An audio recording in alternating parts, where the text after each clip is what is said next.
আসসালামু আলাইকুম সবাইকে। আজকে আপনাদের সাথে শেয়ার করব আমার ঘরোয়া রান্নাবান্নার ছোট্ট একটা মিনি ব্লগ। আজ মেনুতে আছে আলু ভর্তা, মাছ ভর্তা আর মজাদার মুরগির মাংস।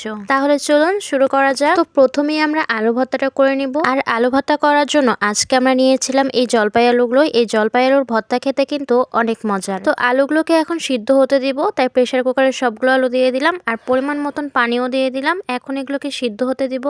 তো দুটা সিটি দিয়ে আমরা আলুগুলোকে নামিয়ে নিয়েছি। আর যেহেতু আলুগুলো অনেক গরম ছিল, তাই আমি এখানে টেপে নিচে নিয়ে ঠান্ডা পানি ছেড়ে দিয়েছি। আলুগুলো একটু ঠান্ডা হোক। আর এদিকে আমি পেঁয়াজ মরিচ ভেজে নিচ্ছি আলু ভর্তা করার জন্য। পেঁয়াজ মরিচ ভাজার পর আমি আলুগুলোকে সুন্দর করে ছিলে নিয়েছি। এগুলোকে কিন্তু অনেকে আবার লাল আলুও বলে। এই আলুর কিন্তু এক এক জায়গায় এক এক নাম। কেউ বলে গুটি আলু, কেউ বলে ছোট আলু, কেউ বলে লাল আলু, আর আমরা বলি জলপাই আলু। আপনারা কোন আলু নামে চিনেন সেটা কিন্তু অবশ্যই আমাকে কমেন্ট করে জানাবেন। তো প্রথমে মরিচ জড়ো করে নিলাম আর এখন আলুগুলোকেও দিয়ে দিয়েছি। তো আলুগুলো প্রথমে হাত দিয়ে ভেঙে নিচ্ছিলাম, যেহেতু একটু শক্ত ছিল। তাই পরে গ্লাস দিয়ে আলুগুলোকে সুন্দর করে ম্যাশ করে নেই।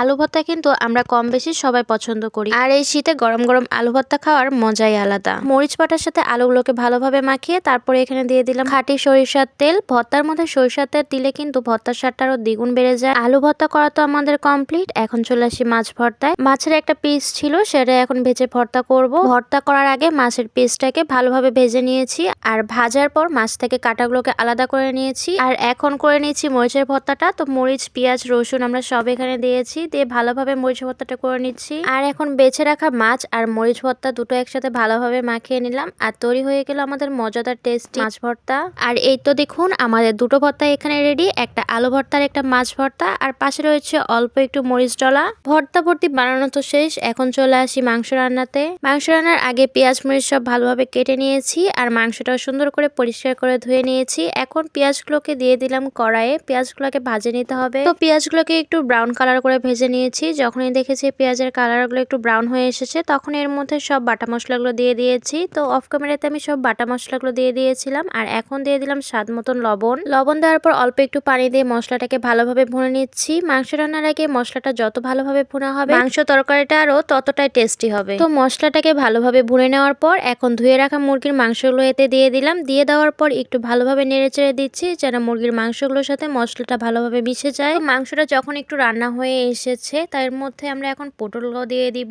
মাংসের সাথে পটল আর আলু খেতে কিন্তু আমার অনেক ভালো লাগে। আজকে আমি শুধু পটলেই দিব।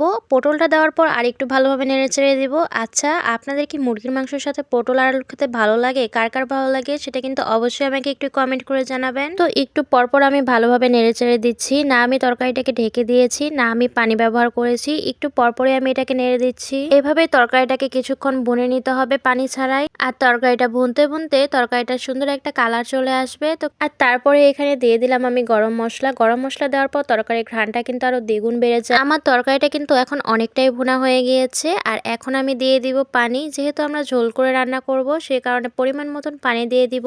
তো পানি দেওয়ার পর কিছুক্ষণের জন্য আমি তরকারিটাকে ঢেকে দিয়েছিলাম।